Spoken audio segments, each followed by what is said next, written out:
번째는 8.25 가계부채 대책. 자, 2016년 2분기 말에 가계부채가 1257조. 그러니까 지금은 거의 1300조 넘었어요. 되게 많죠. 그래서 이런 8.25 가계부채 대책을 내놨는데 이 내용은 뭐냐면 주택 분양 보증 심사를 강화해서 가계부채 문제에 대응하겠다. 그러니까 쉽게 주지 않겠다는 얘기인데 이때 나왔었던 건 뭐냐면 여러분 기억하실 겁니다. 주택 공급 축소 방침이 나왔었어요. 이 자료 내면서 시장에서는 주택 공급 축소 방침이 주목받으면서 오히려 집값이 올라가는 현상 생겼다. 저는 진짜 깜짝 놀랐습니다. 저는 이제 가계부채 대책이라든가 이런 대책이 발표가 되게 되면 여러분들 원문을 보시면 좋거든요. 기사만 보지 말고 원문은 국토교통부나 뭐 금융정책이라든가 이런 데서 뽑으시면 누구나 다 볼 수 있어요. 보는데 이걸 쭉쭉쭉 보는데 저도 이거 보고 깜짝 놀랐어요.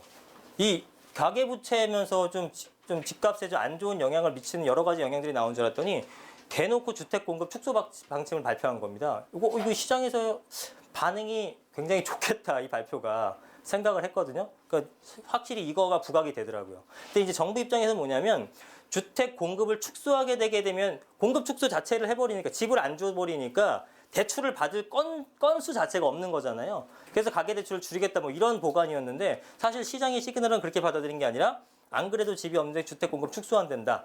집값 오르겠구나. 기존 주택 오르겠구나. 해서 기존의 분양가라든가 이런 것이 오히려 올랐었던 그런 현상이 났었던 겁니다. 이런 내용들. 그러니까 전체적으로는 정부가 무엇을 생각하고 있냐면은 그 대출에 대해서 굉장히 강화하는 전략들을 많이 취하고 있는 겁니다. 네, 이때부터. 10번째 보시면 113 부동산 대책. 이게 어떻게 보면은 그 작년에 나왔었던 대책 중에서는 좀 가장 어떻게 보면 강력했었던 내용이었죠.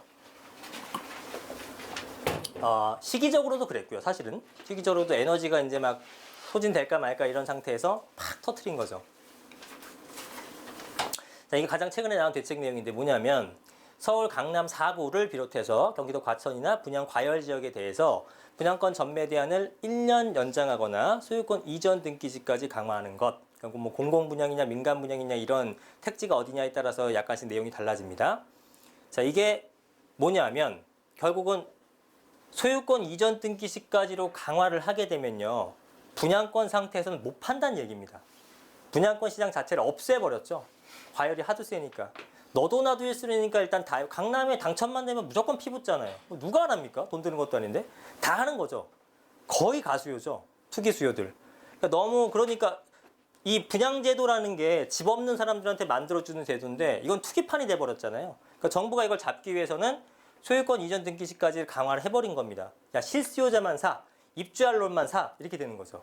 네, 그동안 많이 줄여놨었는데 그래서 이게 되다 보니까 당연히 분양권 전매 시장이 확 사라져버리고 가격이 변동이 있을 수밖에 없는 거죠.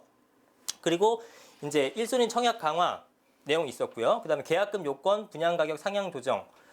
이 기존에 이제 뭐 5% 10% 이건 뭐냐면 계약금 부분을 5%만 내게 되면은 잠금시까지 돈을 안 내도 되는 겁니다.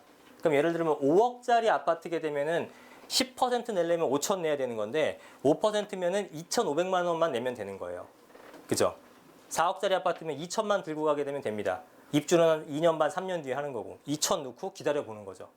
얼마나 많은 수요가 붙겠습니까? 그죠? 이런 것들 안 된다 이거예요. 올려라. 예. 그리고 2주택 이상자, 너 실수요자 아니지? 너 청약 대상 제외할게. 그죠? 재당첨. 당첨됐는데 뭘 또 해? 하지 마. 다 실수요로 가는 그런 제도들이죠. 이런 내용들이 포함됐죠. 그래서 청약시장의 진입장벽이 높아짐에 따라서 단기 전매 차익 목적의 가수요가 줄어들죠. 확실하게. 예. 그래서 실제로 분양권이.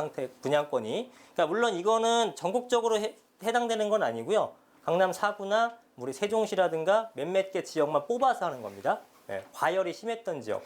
내년에도 이런 123 부동산 대책을 계속 연장하는 방안이 가는 거예요. 지역별로 뽑아서. 어디가 과열이다. 그럼 거기만 몇 뽑아서 제도를 강화시키는 거고요.